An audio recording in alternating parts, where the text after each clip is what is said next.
Hello అండి. నా పేరు డాక్టర్ కారెడ్డి శ్రీధర్ రెడ్డి. నేను జనరల్ లాప్రోస్కోపిక్ అండ్ స్టేప్లర్ సర్జన్ని.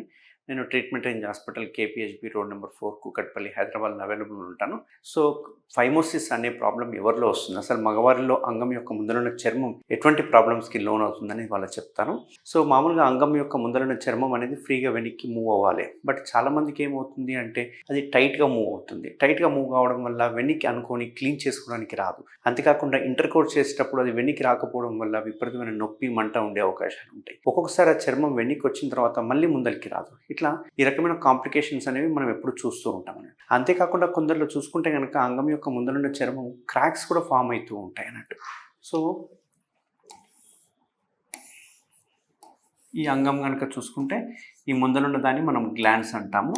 ఈ పైన చర్మం ఏమో స్ట్రైట్గా ఉంటుంది, బట్ కింద చర్మం మాత్రం ఇక్కడ అటాచ్ అయ్యి ఈ రకంగా ఉంటుంది అన్నట్టు. సో ఈ అటాచ్మెంట్ ఏదైతే ఉందో దీన్ని మనం ఫ్రెన్యులం అంటాం. ఫ్రెన్యులం. సో ఈ ముందరున్న చర్మం ఏదైతే ఉందో ఇది ఫ్రీగా మనకు వెనక్కి అంటే అప్ టు ఇక్కడ వరకు రావాలి.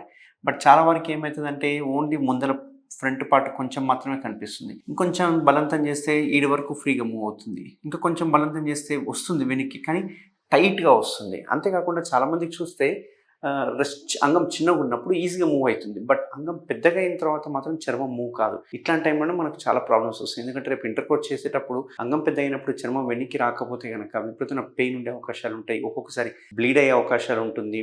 ఇంకా కొన్నిసార్లు అది చిట్లిపోయి అక్కడ నుంచి రక్తం గారి విపరీతమైన మంట నొప్పి ఉండి ఒక్కొక్కసారి ఎరెక్టైల్ డిస్ఫంక్షన్స్ అంటే అంగస్తంభన లోపాలు కూడా వచ్చే అవకాశాలు ఉంటాయి అన్నట్టు. సో దీన్ని మనం ఫైమోసిస్ అంటాం. ఈ ఫైమోసిస్ ఎవరికైనా రావచ్చు, ఎనీ ఏజ్ గ్రూప్లో రావచ్చు. పుట్టిన పిల్లల నుంచి చూసుకుంటే అడల్ట్ కావచ్చు, లేకుంటే ఓల్డ్ ఏజ్లో కావచ్చు, ఎనీ ఏజ్ గ్రూప్లో ఈ ఫైమోసిస్ వచ్చే అవకాశాలు ఉంటాయి అన్నట్టు. సో ఈ ఫైమోసిస్కి ఏం చేయాలి అంటే ఈ ఫైమోసిస్కి మందుల ద్వారా కానీ, క్రీమ్స్ ద్వారా కానీ, ఆయింట్మెంట్స్ ద్వారా కానీ చర్మం అనేది లూజ్ అవ్వదు. సో ఖచ్చితంగా దీనికి సర్జరీ ఒకటి ఆప్షన్ అన్నట్టు. ఈ సర్జికల్ ఆప్షన్ చూసుకుంటే కనుక మన ట్రీట్మెంట్ రేంజ్ హాస్పిటల్లో మనం చేసే సర్జరీ ఏదైతే ఉందో కేఎస్ఆర్ స్టేప్లర్ సర్కంసిషన్ సర్జరీ. ఈ కేఎస్ఆర్ స్టేప్లర్స్ మిగతా స్టేప్లర్స్తో ఏంటి ప్రత్యేకత అనుకుంటే కనుక ఈ కేఎస్ఆర్ అనేది డిస్పోజబుల్ స్టేప్లరు. అంతేకాకుండా దీని లోపల ఉండే సిలికాన్ రింగ్ ఏదైతే ఉందో అది మన ఒక కేఎస్ఆర్లో మాత్రమే ఉంటుంది. ఎందుకంటే అది ఒక పేటెంట్ రైట్స్, మన నేమ్ మీద పేటెంట్ రైట్స్ ఉన్నాయి. సో ఆ సిలికాన్ రింగ్ వలన అసలు పెయిన్ అనేది ఉండదు. మిగతా స్టేప్లర్లు వేస్తే వాపు వచ్చే అవకాశాలు ఉంటాయి, పెయిన్ వచ్చే అవకాశాలు ఉంటుంది, ఓసారి ఎరెక్షన్ అయినప్పుడు విడిపోయే అవకాశాలు ఉంటాయి.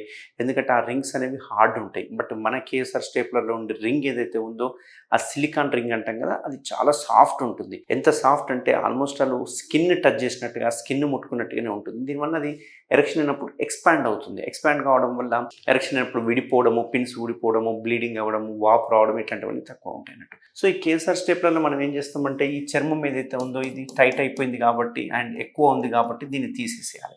దీన్ని మనము ఇక్కడ వరకు తీసేస్తాం అన్నట్టు. ఇది తీసేయడం వల్ల మనకు పిన్స్ అనేవి, ఎందుకంటే ఎలాస్టిక్గా ఉంటుంది కాబట్టి స్కిన్ అనేది, పిన్స్ అనేవి ఇక్కడ పడతాయి అన్నట్టు. ఈ పిన్స్ అనేవి మనం ఇక్కడ ప్లేస్ చేస్తాం. ఈ కేఎస్ఆర్ స్టేప్లర్ అడ్వాంటేజ్ ఏంటి అంటే ఈ పిన్స్ డైరెక్ట్గా పెనైల్ స్కిన్కి పడకుండా మధ్యలో ఒక సిలికాన్ రింగ్ ఉంటుంది అన్నట్టు. సో పిన్స్ అనేవి స్కిన్కి టచ్ అవ్వవు, సిలికాన్ రింగ్కి టచ్ అవుతాయి.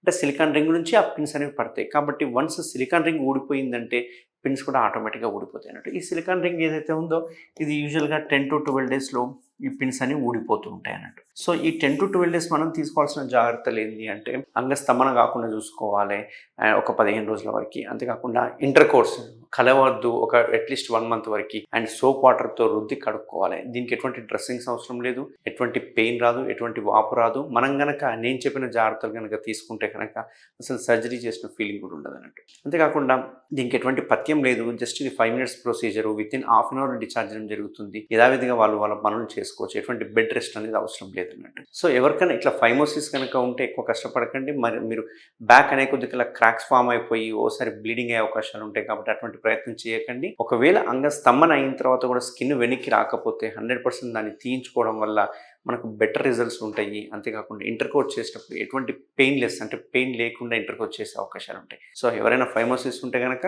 ఎవరికైనా కేఎస్ఆర్ స్టేప్లర్ కావాలంటే తప్పకుండా నన్ను కన్సల్ట్ అవ్వండి. నేను ట్రీట్మెంట్ రేంజ్ హాస్పిటల్ అవైలబుల్ ఉంటాను. Thank you very much.